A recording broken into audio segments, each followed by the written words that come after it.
Hi everyone, I'm Lavender from New Jersey. Please like and subscribe to MSA if you want to hear my story. My parents were high school sweethearts who married pretty young, and 2 years later, I was born. For the longest time, things were fine, but when I turned 5, Dad decided to quit his high-paying job in tech and look after his ancestral farm. But Mom hated the idea of leaving the city. What are you crying about? We're richer than ever. I don't care. This place is so boring, I could kill myself. Mom started a small clothing business to keep herself busy, but even then, my parents argued a lot. Sometimes they were so loud I would crawl under my bed and read for hours. I never invited friends home, and even in school, I would hardly talk to anyone. Kids thought I was cuckoo, especially this new guy, Kale, who was a constant pain in my butt for no reason. Stop that, it's annoying. Your face is annoying. Is that why you keep it hidden behind books? I just ignored him most of the time, but as luck would have it, I kept bumping into Kale everywhere, even outside school. Like this one time in 10th grade, my parents and I were invited to this wedding, and I noticed Kale in the front seat. He winked, and I just wanted to punch his perfect teeth in. The ceremony started soon, and as the bride walked down the aisle, Mom started weeping. She has no idea she's ruining her life. I feel so bad for her. Why? Is she marrying you? Guys, please. Everyone is staring. Ask your dad to zip it. Shut up and let me sit in peace, you old crow. Mom lost her cool and flung her bag at Dad, which kind of missed the mark. They chased each other around like cats before crashing into the wedding cake, ruining the whole ceremony. Of course, we were thrown out. To add to the horror, someone uploaded a video of my parents' meltdown on YouTube, and now the whole school was laughing at me. Of course, it was Kale. What's your problem? I haven't pooped in days. I want a new PlayStation and I'm talking about the video you uploaded, you moron. Why would you do something so horrible? Because it was fun and I wanted to. Do you also want a black eye? Because I'll give you one if you don't stay away from me.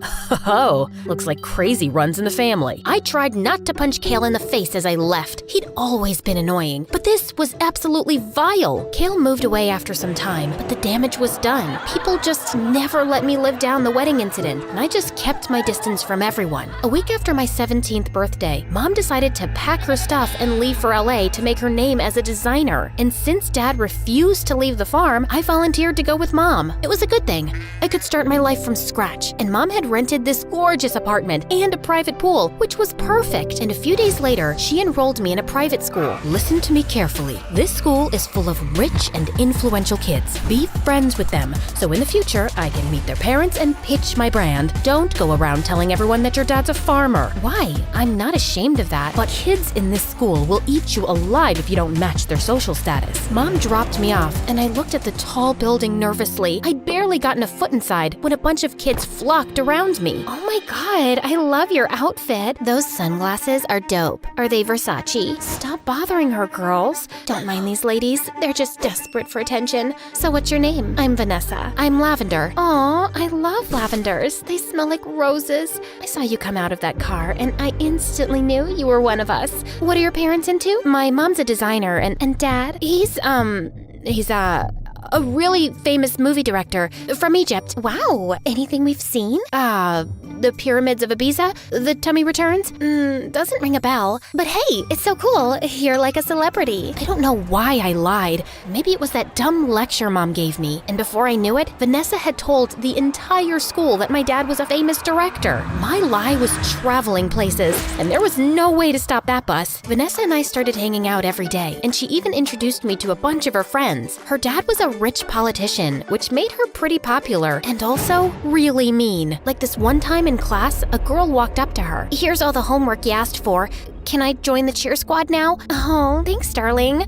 But I still can't let you be on my team, 'cause you're ugly. But you promised. Did I? Too bad. I'm pretty okay breaking promises. Now shoot. The girl burst into tears and left. That was a bit harsh. Looking at her dumb face was harsh. And this is how things work, darling. Survival of the cutest. Always. I didn't know what she meant by that, but obviously I didn't ask her. This was my first time I was with the popular squad, and I didn't want to spend the rest of my year like a loser. So I kept my feelings to myself. But then a week later, everything changed. I was standing by the locker when Vanessa tapped me on the shoulder. I turned around and almost passed out, seeing Kale of all people standing right in front of me. Hey girl, I want you to meet my boyfriend, Kale. He just joined our school. How exciting is that? And Kale, that's Lavi, my new bestie. You know, her dad's like this really cool director from Egypt, and wow, that's awesome. Maybe that's why you look familiar. do I?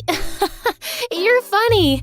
Oh, look, it's time for class. Let's go. My heart pounded as I ran off. And in the classroom, I could feel Kale's eyes on me the entire time. When the class ended, I found the right time and pulled him into a corner. Please don't tell anyone that I lied. I'll do anything. Anything? Not like that, you pervert. Like, I'll do your homework, make you coffee, carry your books. But that's no fun. Kale, please. You already ruined my reputation once by posting that video in the last school. And I know it was wrong to lie, but I just want to enjoy my last year of high school. Can't you let this pass? Okay, let's see what you can do for me. He grinned and left. Gosh, this guy hadn't changed a bit. Only gotten a little more handsome, but that didn't count. The next few days of my life were spent being Kale's personal secretary, running his errands and doing his homework while he sat back and enjoyed himself. Then one day, the school announced annual prom night, and this really cute guy Dylan asked me out to be his date. I wanted things to be perfect, so I asked Vanessa to help me out with shopping, and Kale tagged along. The entire time Vanessa and I tried on dresses, Kale just gave me his expert opinions. I like the pink one. It brings out your eyes. Actually, no. Blue's better. Babe, how about me? You look good in everything, babe. Vanessa tried to hide it, but I could tell she was getting a little jealous. The moment Kale excused himself to the bathroom, she turned to me with crazy eyes. What was that? What? He was totally complimenting you and barely looked at me. That's not true. He was basically telling me half the things here don't look good on me, while you're just flawless. You think? Yeah, actually, that's true.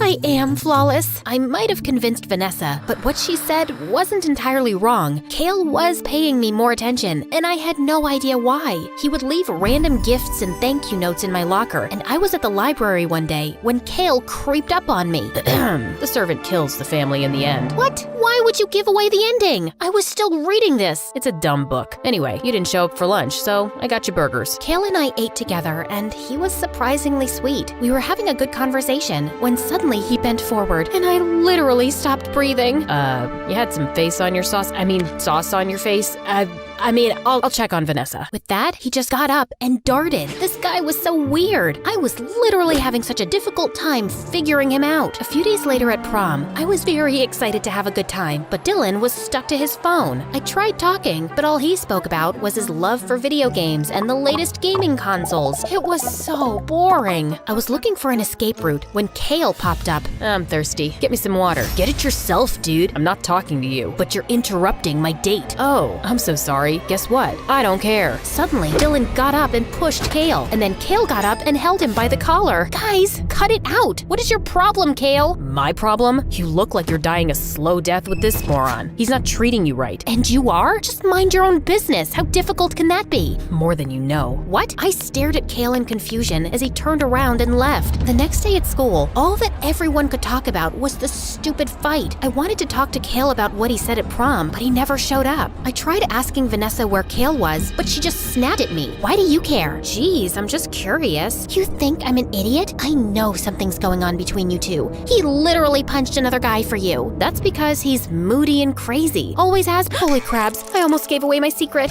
Whatever. Just stay away from my boyfriend. Believe me, nothing would make me happier. Vanessa and I didn't speak after that, and neither did Kale show up. A couple of days later, Mom told me that her designs had been shortlisted for a prestigious fashion competition, and the winner would get a chance to style celebrities in Cannes. It was a huge opportunity, and since I had some time on my hands, I decided to help her. This was the first time I was helping Mom with design, and I was blown away. You're natural. Really? When all this is over and I win, you're coming to Cannes with me. The show was a hit, and people loved our designs. We were even announced as the winners. We were called on the stage collecting the trophy when suddenly the screen went off, and what came next made my stomach churn. It was a video that Kale had uploaded a long time back of my parents ruining a wedding. People in the audience were cracking up like crazy, and Mom looked like she would pass out. My eyes scanned the room, and I saw Vanessa smirking at me in the crowd, and everything became crystal clear. It had to be her. Who is that? Who's playing this video? I will find you and kill you. Mom, relax. It's just a dumb prank. But Mom was already scrambling on the stage trying to find the projector to stop the video and ended up tripping over a bunch of wires. They short-circuited exploded, and within seconds, the stage caught fire. Thankfully, everyone was rescued safely, but Mom was disqualified and even banned from the competition. The next day at school, everyone laughed at me. Vanessa had told everyone how my mom had gone crazy and put the fashion show on fire, literally. Aw, look who's here, the liar of the year. So tell me, Lavender, how does it feel to be a total loser? Not only is your mom crazy, but you also lied about your dad being a movie producer when he's actually a farmer. Yeah, I dug into your family history. That's so lame. My dad is a farmer, but it's your head that's filled with cow dung. And yeah, I lied, only to make friends. But what you did was with the intention to hurt me, and that's just awful. I didn't do anything. Kale's the one that gave me the video. Then both you and Kale can eat bugs. When I got home that day, I told Mom everything about how I lied in school and that it was Vanessa who uploaded the video. Mom hugged me and even apologized because my parents' behavior had made things in school so difficult for me. We decided to go back home and finish the rest of the year from the farm. I'm sorry, honey. I was stupid to think that living in the city would make me happier. It's okay. I'm glad you're back home. Aw, you guys, look, you're not fighting. Mom motivated me to pick up designing full-time. Together, we restarted Mom's online clothing store, and though the sales were slow, in a few months, we made enough to open a small store in the city. We'd visit often, but Mom and I were definitely happier on the farm. I still thought about my life in that dumb school, and how Kale had simply disappeared, but I shrugged the thoughts away. I'd finally found my passion, and even got through one of the best fashion institutes in New York. Life was great, and then one day, while I was visiting our store in the city, Kale showed up. What are you doing here? I know you're mad, and you have every right to be, but I just want to talk. Lavender, I like you. Always have. You're the reason I transferred to that stupid school. I saw your pictures with Vanessa and— Whoa, hold on. You insulted my family, humiliated me online, and spilled my secrets to your girlfriend that cost my mom a huge opportunity. And now you're telling me you were practically stalking me? That's messed up. I know it sounds bad, but I swear I didn't tell Vanessa anything. She found out about that video on her own after we broke up. I had to leave town because my mom was sick. When I came back, you were gone. Please, just give me a chance to make things right. No, you've never been nice to me, Kale, and I can't be with someone who thinks being mean to people will get them their attention. If you really like me, then just try and be a nice guy. And yeah, get some therapy. You need it. I never saw Kale again. Soon I joined university and went on to be a really famous designer. Mom and Dad still fight sometimes, but I don't care. They've been my biggest supporters, and in the end, that's what matters.